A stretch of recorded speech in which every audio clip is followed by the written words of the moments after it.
नमस्कार, डीडी राजस्थान के कार्यक्रम कानून की बात में आप सबका बहुत बहुत स्वागत है। दर्शकों, एक दौर था जब व्यक्ति का साक्षर होना ही सब कुछ माना जाता था। उसके बाद उसके शिक्षित होने का दौर आया और फिर दौर आया कंप्यूटर शिक्षा का, जहां हर व्यक्ति के लिए कंप्यूटर का ज्ञान होना नितांत आवश्यक हो गया। और आज दौर है विधिक साक्षर होने का। अगर विधिक साक्षर व्यक्ति नहीं होगा तो किसी भी व्यक्ति को यह पता ही नहीं चलेगा कि कानून की दृष्टि से क्या उसके लिए सही है और क्या गलत। आइए लेते हैं इसी विषय की जानकारी हमारे आज के कार्यक्रम विधिक साक्षरता की जानकारी में कि विधिक साक्षरता आखिर होती क्या है। और इसकी जानकारी देने के लिए स्टूडियो में मौजूद हैं हमारे आज के विशेषज्ञ। आइए लेते हैं इनका परिचय। आप हैं श्री कौशल भारद्वाज जी। श्री कौशल भारद्वाज जी, आपका हमारे आज के कार्यक्रम में बहुत बहुत स्वागत है।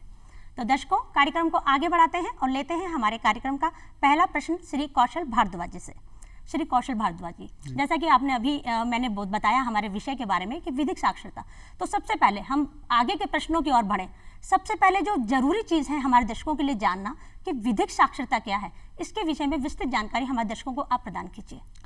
जैसा कि इसके नाम से ही पता चलता है कि विधिक साक्षरता, विधिक का मतलब हुआ कानूनी और साक्षरता का मतलब है उनको लिखना पढ़ना समझना सिखाना। विधिक साक्षरता आज के समय में समाज में बहुत ही ज़्यादा उपयोगी है और विधिक साक्षरता के माध्यम से समाज को हम उन्नति की ओर आगे लेके जा सकते हैं। जिस भी समाज में, जिस भी देश में, जिस भी राज्य में वहाँ की न्याय प्रणाली जितनी ज़्यादा ट्रांसपेरेंट होगी, जितनी ज़्यादा स्पष्ट होगी, वहाँ के निवास करने वाले लोग जितने ज़्यादा समझदार होंगे, तो कहीं ना कहीं वो कानूनी रूप से, सामाजिक रूप से, आर्थिक रूप से, शैक्षणिक रूप से एक बौद्धिक कानूनी संस्कृति को बढ़ावा मिलेगा। और जो वो कानूनी तरीके से उन चीज़ों को जो समझना उनको चाहिए, जिससे कि वो उनके खुद के फायदे के काम आने वाली हैं।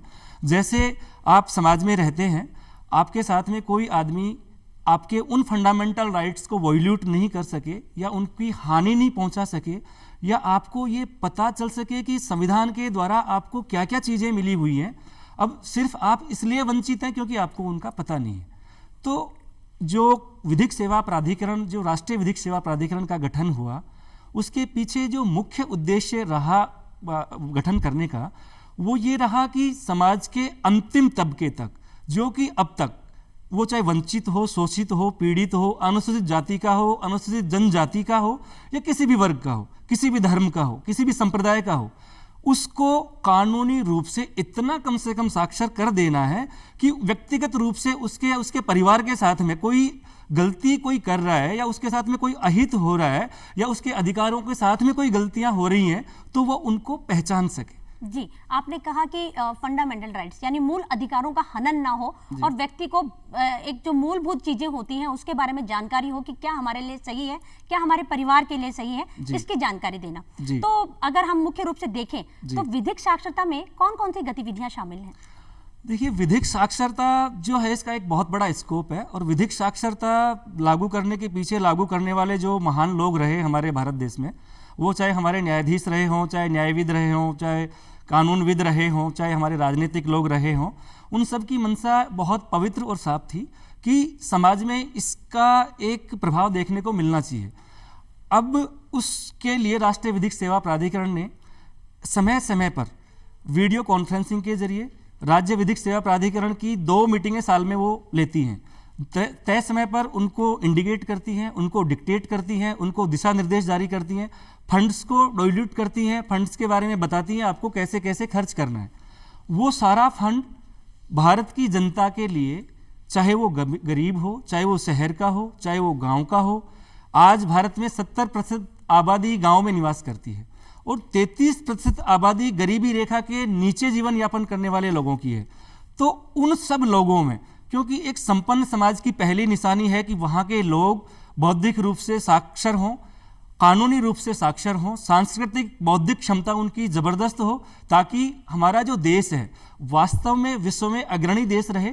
और इसी मंशा के साथ में कानूनी विधिक सेवा प्राधिकरण का जो गठन किया गया, उसका उद्देश्य यही था।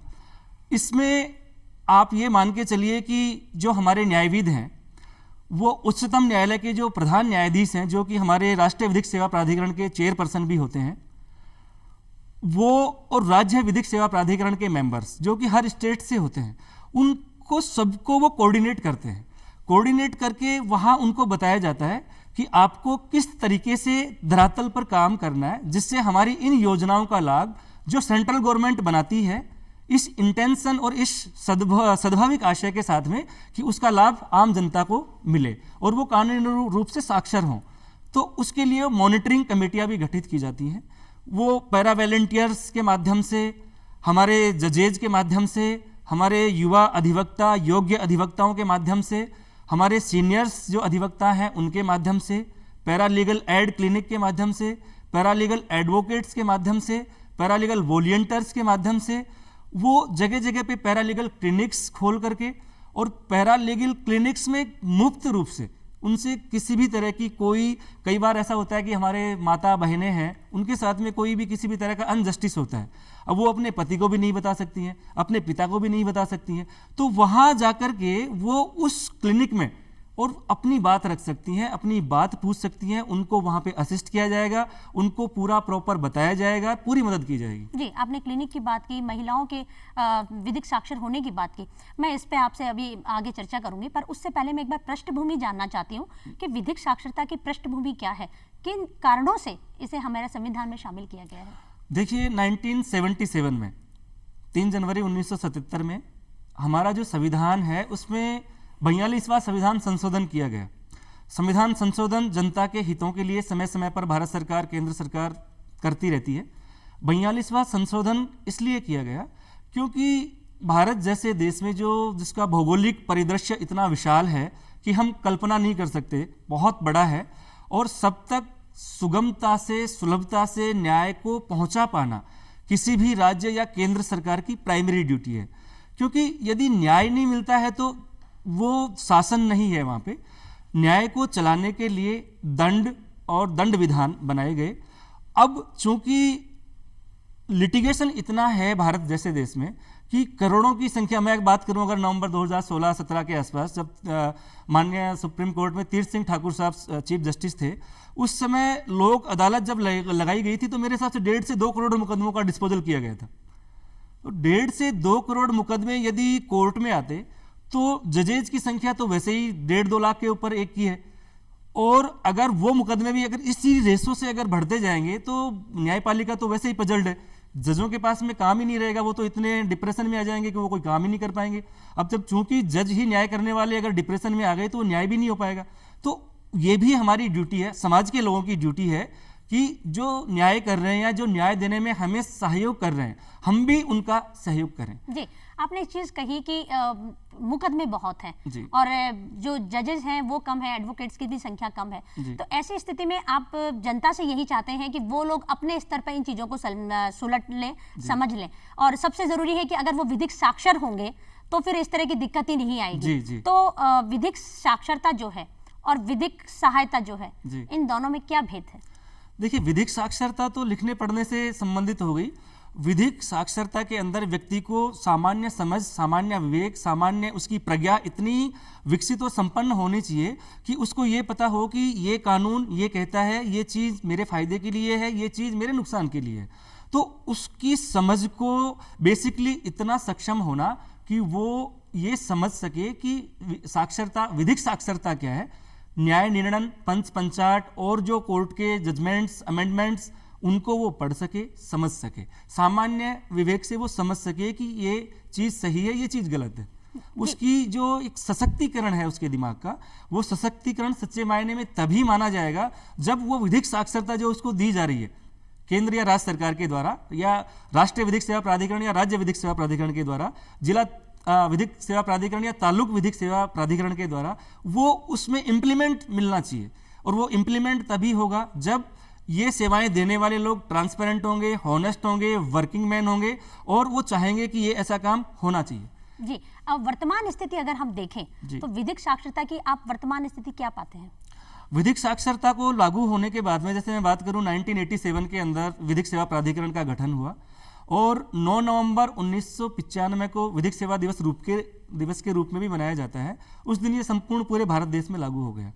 तो आज अगर विधिक सेवा नहीं होती हमारे समाज में, क्योंकि अमीरी और गरीबी की जो खाई है बहुत पहले से है, हर व्यक्ति अमीर नहीं है, हर व्यक्ति गरीब नहीं है, तो अगर गरीब व्यक्ति किसी अमीर आदमी से कोई झगड़ा होता है या उसका कोई लिटिगेशन हो जाता है तो उसके पास में तो पर्याप्त संसाधन ही नहीं है, उसके पास में वकील हायर करने के लिए पैसा नहीं है, कोर्ट में जाने के लिए उसके पास में व्हीकल नहीं है, वहाँ पे जाके खड़ा होने के लिए उसके पास में कपड़े नहीं है, बहुत सारी परेशानियाँ हो सकती हैं। लेकिन सिर्फ वो इसलिए वंचित नहीं रहे कि उसके पास में कानूनी रूप से उसको मदद करने वाला इस भारत जैसे देश में उपलब्ध नहीं है। तो इसकी जो मंशा थी वो यही थी कि आपको कानूनी रूप से सरकार के पैसे से कानूनी रूप से अधिवक्ता दिया जाएगा, जो अधिवक्ता आपको कोर्ट में असिस्ट करेगा, आपकी बात रखेगा, आपके लिए मुकदमा लड़ेगा, पैसा उसको आपको देना नहीं पड़ेगा। अब वो अधिवक्ता योग्य अधिवक्ता होना चाहिए। उसकी मॉनिटरिंग के लिए भी माननीय उच्चतम न्यायालय ने, राष्ट्रीय विधिक सेवा प्राधिकरण ने, राज्य विधिक सेवा प्राधिकरण ने टाइम पे उनकी मॉनिटरिंग हो। हर राज्य से 4 से 5 एडवोकेट्स बुलाए गए हैं, उनकी वहाँ पे टीम बनाई गई है ताकि वो लोग वहाँ पे मॉनिटरिंग कर सकें कि जो नीचे पैरालीगल वॉलंटियर्स हैं, पैरालीगल एडवोकेट्स हैं या नीचे और जो समाज के एक्टिविस्ट हैं, कुछ एनजीओज के लोग हैं, वो प्रॉपर काम कर पा रहे हैं या नहीं कर पा रहे हैं। और इसमें मतलब एक सबमिशन मेरा ये भी रहेगा आपके माध्यम से कि वाकई में मतलब बहुत अच्छा काम है और ऐसे काम होते रहने चाहिए। इस काम को होने के बाद में जो मुकदमों का अंबार भारत जैसे देश में और बढ़ जाना चाहिए था 1987 के बाद में, अब तक वो निश्चित रूप से बहुत कम हुआ है। जी, आपने एक चीज कही कि ये आपका सुझाव था कि इस तरह की और चीजें होनी चाहिए। तो लोगों का विधिक साक्षरता से अधिक जुड़ाव हो, उसमें और क्या चीजें जोड़ी जा सकती हैं? विधिक साक्षरता से ज़्यादा जुड़ाव हो उसके लिए अभी जो योजनाएं चल रही हैं, इन योजनाओं के अलावा राष्ट्रीय विधिक सेवा प्राधिकरण है, हमारा राज्य विधिक सेवा प्राधिकरण है, इनको आपस में सामंजस्य के साथ में तहसील स्तर के, उपखंड स्तर के और जिला स्तर के जो तालुका और जो विधिक सेवा समितियां बनी हुई हैं, इनको और थोड़ा स्ट्रॉन्ग करना चाहिए। इनको जो फंड प्रोवाइड करवाया जाता है केंद्र सरकार के द्वारा या राज्य सरकार के द्वारा या किसी एनजीओज के माध्यम से या किसी उद्योगपति के माध्यम से, उस फंड का प्रॉपर यूटिलाइज वो समाज में कर पा रहे हैं, हो पा रहा है या नहीं हो पा रहा है। कहीं हो सकता है मेरी व्यक्तिगत अकर्मण्यता की वजह से या मेरी मानसिक असक्षमता की वजह से मैं उसको इंप्लीमेंट नहीं कर पा रहा हूँ, तो सरकार की या केंद्र सरकार की या प्राधिकरण की तो कोई गलती नहीं है ना। तो मेरा जो टेस्ट है, मेरी जो चेकिंग है वो भी प्रॉपर होनी चाहिए, ऐसी व्यवस्था भी करनी चाहिए। जी, आपने बहुत उत्तेजना के साथ में मुझे कुछ ऐसी बातें बोली कि मुझे लग रहा है कि हाँ, इस तरह की चीज़ें हमारे देश में बहुत ज़्यादा ज़रूरी है। मैं इन चीज़ों पे आपसे दोबारा प्रश्न करूंगी, लेकिन उससे पहले एक चीज़ जानना चाहती हूँ कि आपने शुरू में एक चीज़ कही थी महिलाओं के साथ में और बच्चों के साथ में। तो बच्चों को विधिक साक्षर किया जाए, उसके अंदर उनकी साक्षरता में क्या क्या शामिल किया जाए? क्योंकि आज के समय में हम बहुत सारी चीज़ें देखते हैं, बच्चों और महिलाओं के साथ तो होता ही है, पर छोटे बच्चों के साथ जब होता है ना तो बहुत बुरा लगता है। तो कैसे उनको विधिक साक्षर किया जाए और क्या वो बिंदु हैं जो उनकी साक्षरता का हिस्सा होना चाहिए? बहुत अच्छा सवाल पूछा है आपने।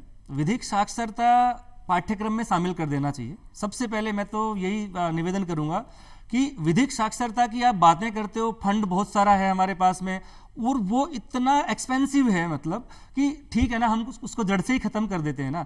आप नीचे से प्राइमरी एजुकेशन से ही आप उस विधिक शिक्षा के चैप्टर को जोड़ दीजिए ना। जैसे हमारी छोटी बच्चियां हैं, बेटियां हैं, बहनें हैं, वो स्कूल जाती है, उनके साथ में वहाँ पे तरह तरह की चीज़ें, क्रूअल्टियाँ होती हैं, पर वो बेचारी समझ नहीं पाती हैं। उनको ये नहीं पता होता है कि मैं कम्युनिकेट कैसे करूँ, मैं अपनी माँ को कैसे बताऊँ, मैं अपने पापा को कैसे बताऊँ, क्योंकि हमारे समाज में बहुत सारी चीजें सिर्फ इसलिए हम बता नहीं पाते हैं क्योंकि एक लाज शर्म भी है। लाज शर्म तो है ही कौशल जी, लेकिन उसके साथ मैं समझती हूँ कि वो समझ भी नहीं होती, बच्चों में वो समझ ही नहीं होती कि वो समझे कि क्या उनके साथ गलत हो रहा है। तो इसको कैसे रोका जाए? इसको रोकने के लिए यही है कि पाठ्य पुस्तकों में अनिवार्य रूप से इस चैप्टर को शामिल किया जाना चाहिए, क्योंकि कानूनी रूप से अगर कोई व्यक्ति मजबूत नहीं है तो आप चाहे कितने ही अमीर हों, कितना ही आपके पास में पैसा हो, कितनी ज़मीनें हो, कितनी संपन्नताएं हों, लेकिन आपको उस प्रॉपर्टी को, उस राइट्स को प्रोटेक्ट करने का तरीका आना चाहिए। तो वो सबसे पहले बच्चों को उनकी नींव से ही मजबूत करना चाहिए, वहीं से उनको पढ़ाया जाना चाहिए। जी, क्या पढ़ाया जाना चाहिए बच्चों को? विधिक साक्षरता में बच्चों को उनको पढ़ाया जाना चाहिए, बैड टच है, आपका गुड टच है। बैड टच में एक पिता जो होता है, एक पिता जो होता है अपनी बेटी का बैड टच नहीं करेगा, आत्मीयता के साथ में उसको स्पर्श करेगा, और वो स्पर्श करने वाली बेटी है उसको महसूस करेगी, वो स्माइल करेगी। लेकिन अगर बैड टच कोई स्कूल का टीचर करता है और बैड टच में हम उसको कैसे पहचानेंगे कि ये बैड टच समाज का कोई भी व्यक्ति हो सकता है, कोई बैड भी टच व्यक्ति करने हो वाला। सकता है, स्कूल का नहीं, समाज का, कहीं कोई बाहर जा रहा है, बस में जा रहा है, सफर कर रहा है, गार्डन में जा रहा है, कहीं सिनेमा में जा रहा है, तो यदि उसके साथ में बैड टच हो रहा है तो उस बैड टच को प्रॉपर वो इन्वेस्टिगेट कर सके अपने लेवल पे, बजाय किसी एजेंसी के। क्योंकि सबसे पहले तो मैं अपने बारे में जितना जानता हूं, दुनिया की कोई एजेंसी मेरे बारे में नहीं जानती है कि मैं कितना सही हूं और कितना गलत हूं। तो बैड टच और गुड टच में गुड फीलिंग आती है, बैड टच में बैड फीलिंग आती है। बैड फीलिंग जब आदमी के दिमाग में आएगी तो वो गुड कुछ नहीं कर पाएगा, वो बैड ही होगा उससे फिर। तो या तो वो डाइवर्ट हो जाएगा बैड की तरफ, अगर गुड उसको ज़्यादा मिलेगा तो वो गुड की तरफ। हमारा माइंड का एक एक्सेप्शन है कि जो चीज़ हमें जैसी मिलती है हम उसको वैसे ही डिक्टेट करते हैं जी। तो अच्छा, ये हुए बच्चों की बात है ना, जी। और नाबालिग जो बच्चे होते हैं, क्योंकि वो इस जो किशोर बच्चे होते हैं, जी, मेरा प्रश्न किशोर बच्चों के लिए कि वो ना बच्चों में रहे ना बड़ों में रहे, एक नासमझी के दौर से गुजर रहे होते जी। हैं। ऐसे बच्चों के लिए विधिक साक्षरता में क्या मुख्य है? ऐसे बच्चों के लिए, क्योंकि बिल्कुल सही फरमाया आपने, विधिक साक्षरता में जो नाबालिग बच्चे हैं उनकी उम्र होती है 10 साल, 11 साल, 12 साल, 15 साल, 18 साल से 16 साल से पहले। तो उनके लिए अब जैसे मोबाइल क्रांति है, मोबाइल के अंदर हम कोई अच्छी चीज़ भी, हमारे बच्चे अगर कोई चैप्टर निकाल करके यूट्यूब पे देख रहे हैं तो बीच में एक ऐड आता है, उस ऐड को वो देख करके या तो उसको डिस्कनेक्ट करेंगे या उसको देखेंगे, दो ही ऑप्शन है उनके पास में। तो बहुत बार ऐसा होता है कि हम ना चाहते हुए भी देख लेते हैं। तो वो जो चीज़ें हैं, जो आर्टिकल हमें उपलब्ध करवाए जा रहे हैं सोशल मीडिया के माध्यम से, सोशल मीडिया हमारी युवा पीढ़ी को क्राइम करने के लिए, समाज को अच्छा बनाने के लिए विधिक साक्षरता के माध्यम से बहुत ज़्यादा सहयोग कर सकती है। क्योंकि ये वो पीढ़ी है जो युवा बनकर के देश की सेवा करने वाली है, युवा बनकर के राष्ट्र निर्माण करने वाली है, अच्छी चीज़ें डेवलप करने वाली है।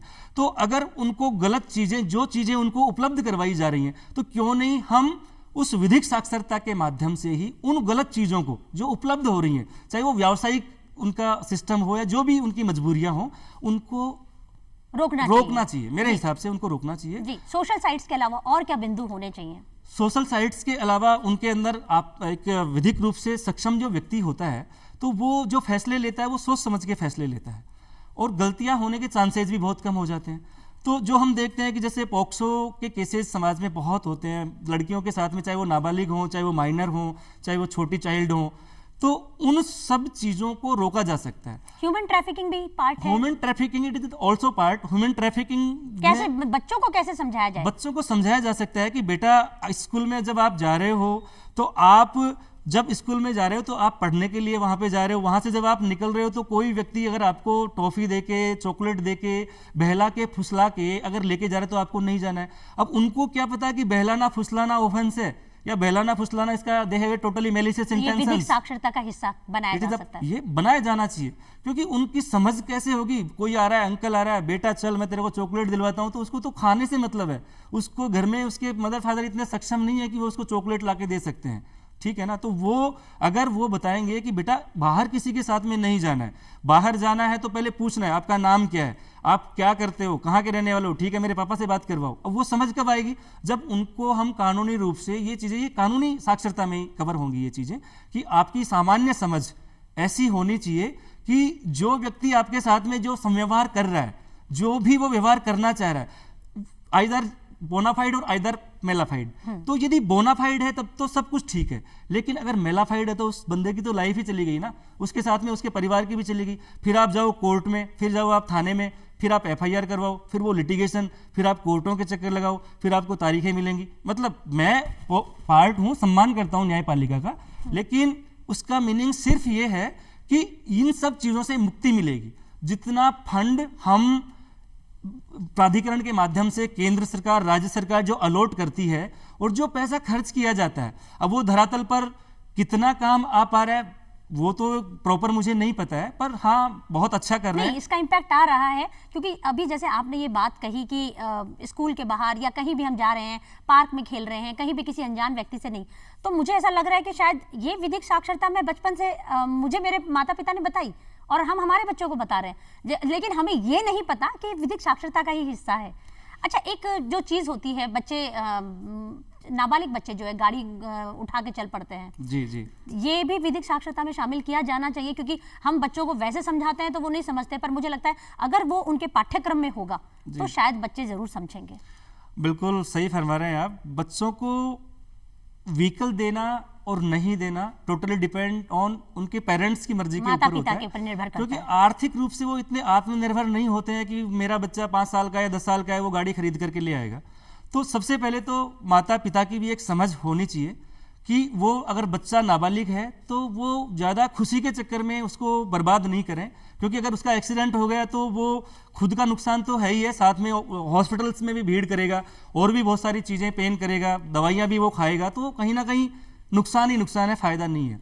तो उसके लिए जब आरटीओ के यहाँ पे विधिवत रूप से वो नॉमिनेट हो जाए, वहाँ पे वो टेस्ट फाइट कर ले, उसके बाद में उसको वहाँ व्हीकल चलाने के लिए तो ये बच्चे को बताना चाहिए कि आप जब तक बालिग ना हो तब तक आप व्हीकल ना चलाएं, किसी भी गाड़ी को हाथ ना लगाएं। ये पाठ्यक्रम में अगर हम शामिल करते हैं इन सब चीजों को कि हमें क्या करना चाहिए और क्या नहीं करना चाहिए, विधिक साक्षरता का हिस्सा बनाया विधिक जाना चाहिए। साक्षरता का इसको आवश्यक रूप से अनिवार्य हिस्सा बनाया जाना चाहिए। इसके अलावा मैं एक दो चीजें और भी बताना चाहूंगा कि मोबाइल सूचना क्रांति में आने के बाद में बहुत सारी चीज़ें हैं, जूडो लूडो पता नहीं क्या क्या चीज़ें होती हैं जिनमें बच्चे लगे रहते हैं और बहुत सारी दूर लोग बैठे रहते हैं, उनमें वो लोग खेलते रहते हैं, हारते रहते हैं, जीतते रहते हैं, फिर वो डिप्रेशन में आते हैं, फिर वो सुसाइड कर लेते हैं। तो सुसाइड करते हैं तो ये भी एक राज्य के लिए नुकसानदायक चीज़ है कि उस समाज में रहने वाले लोग उस चीज़ को जो बनाया गया उसका उद्देश्य था कि व्यक्ति को आगे लेके जाना है, लेकिन उसका मिसयूज हो रहा है। तो उसको वॉच करने के लिए, मॉनिटरिंग करने के लिए आपके पास में कोई एजेंसी नहीं है, कोई अथॉरिटी नहीं है, कोई देखता नहीं है कि इसका मिसयूज हो रहा है या प्रॉपर यूज हो रहा है। विधिक साक्षरता के माध्यम से यदि हम उन सब चीज़ों को ऐड करेंगे पाठ्यक्रम में, पाठ्य पुस्तकों में, जगह जगह पे हम स्कूलों में, कॉलेजों में, नुक्कड़ चौपालों पे, गाँव के अंदर, सुदूर ग्रामीण अंचलों में लोगों के साथ में बैठेंगे, उनको बताएंगे कि भैया ये नुकसान है, हमें ये चीज़ें नहीं करनी है। तो अगर परिवार की जो पीढ़ी है, जो पौध है, अगर उस पौध में कोई चीज़ बुरी लग गई, पत्ते में अगर कोई बीमारी लग गई, अगर पत्ता टूट गया तो फल कैसा आएगा? फिर फल आएगा या तो टूटा फूटा या सड़ा फूटा आएगा फल। तो अच्छा फल लेने के लिए ज़रूरी है उसमें मिठास भी हो, उसमें रस भी हो। तो उसी तरीके से आपका आर्थिक संपन्नता इतनी जरूरी नहीं जितनी बौद्धिक आपकी संपन्नता होनी चाहिए समझ। जी, आपने एक बात कही डिप्रेशन की, तो डिप्रेशन में अगर कोई आ जाता है तो वो डिप्रेशन से कैसे निकले और इस तरह की कोई गलत कदम ना उठाए, वो भी विधिक साक्षरता का हिस्सा हो सकता है? बिल्कुल विधिक साक्षरता का हिस्सा हो सकता है। बताया जा सकता है कि ये सारी चीजें एक व्यवसाय करने के लिए की जा रही हैं, पैसा कमाने के लिए की जा रही हैं, ये आपके फायदे के लिए नहीं है और ये उन लोगों के लिए है जो नकारा और निकम्मे हैं। दूसरी चीज कि आप अगर कोई भी चीज है, अब मोबाइल पे लोग वीडियो शूट करते हैं, वीडियो शूट करके उसको फेसबुक पे अपलोड करते हैं, तो उसमें वो गाड़ी छोड़ के, हाथ छोड़ के, पता नहीं कैसे कैसे वो स्टंट करते हैं। तो उन सब चीजों के बालक का जो मन होता है बहुत कोमल मन होता है, उस मन पर उन सब चीज़ों का उसके अंतःकरण और उसके मानस पटल पर बहुत गहरा प्रभाव पड़ता है। तो वो अपने पेरेंट्स के मर्जी के बिना भी वो सब चीज़ें जाकर के करते हैं और उसका खामियाजा पेरेंट्स को भी उठाना पड़ता है, समाज को भी उठाना पड़ता है और जो बच्चा पीड़ित है वो तो उठाएगा ही उठाएगा। विधिक साक्षरता का लोगों से अधिक जुड़ाव हो सके, प्रचार प्रसार विधिक साक्षरता का और कैसे हो सकता है? कौशल जी, इसकी जानकारी चाहूंगी मैं आपसे। प्रचार प्रसार के लिए सबसे पहले तो क्या है कि राष्ट्रीय विधिक सेवा प्राधिकरण जो है उसने प्रचार प्रसार के लिए जो राज्य विधिक सेवा प्राधिकरण है और राज्य विधिक सेवा प्राधिकरण है जिला विधिक सेवा प्राधिकरण, जिसका गठन सेक्शन 10 में किया गया है, राज्य का सेक्शन 6 में किया गया है और जो राष्ट्रीय विधिक सेवा प्राधिकरण का है उसका धारा 4 में किया गया है।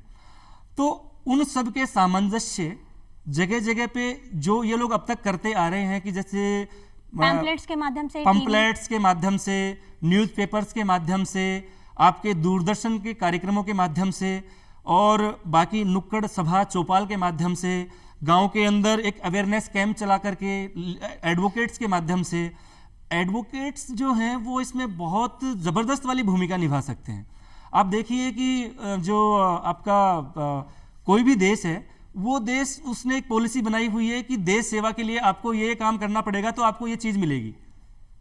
तो इजराइल जो है वहाँ पे बनाया हुआ है कि आपको 3 साल देश सेवा करनी पड़ेगी।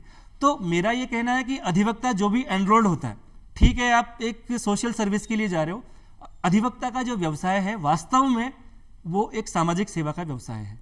जो व्यक्ति ये अधिवक्ता ये समझ के आता है कि मुझे सिर्फ क्लाइंट लेने हैं, केस करना है, पैसा कमाना है, वो कभी न्याय नहीं दे सकता है। न्याय देने के लिए अधिवक्ता का जो दिमाग है क्लियरली टोटल ट्रांसपेरेंट होना चाहिए कि मेरे पास में पैसा आए या ना आए, मुझे फीस मिले या ना मिले, लेकिन जो व्यक्ति अपने अधिकारों की सुरक्षा के लिए मेरी शरण में आया है उसे न्याय मिले, उसे वास्तव में न्याय मिलना न्याय चाहिए मिले। और इन्वेस्टिगेशन मॉनिटरिंग भी उसको करनी चाहिए। कौशल जी, बहुत ही ज्वलंत विषय मुझे लग रहा है आपकी बातों से। मैं चाहूंगी कि हम फिर कभी इस विषय पर फिर आपके साथ जुड़ें और भी जानकारी आपसे लें। आज के कार्यक्रम में पधारने के लिए श्री कौशल भारद्वाज जी, आपका बहुत बहुत धन्यवाद और इतने महत्वपूर्ण विषय पर महत्वपूर्ण जानकारी देने के लिए भी बहुत बहुत शुक्रिया। तो दर्शकों, उम्मीद करती हूँ हमारे आज के कार्यक्रम में दी गई तमाम जानकारी आपके लिए लाभकारी सिद्ध हो। अगले हफ्ते फिर होगी मुलाकात। कार्यक्रम रहेगा यही, कानून की बात, और तब तक के लिए नमस्कार।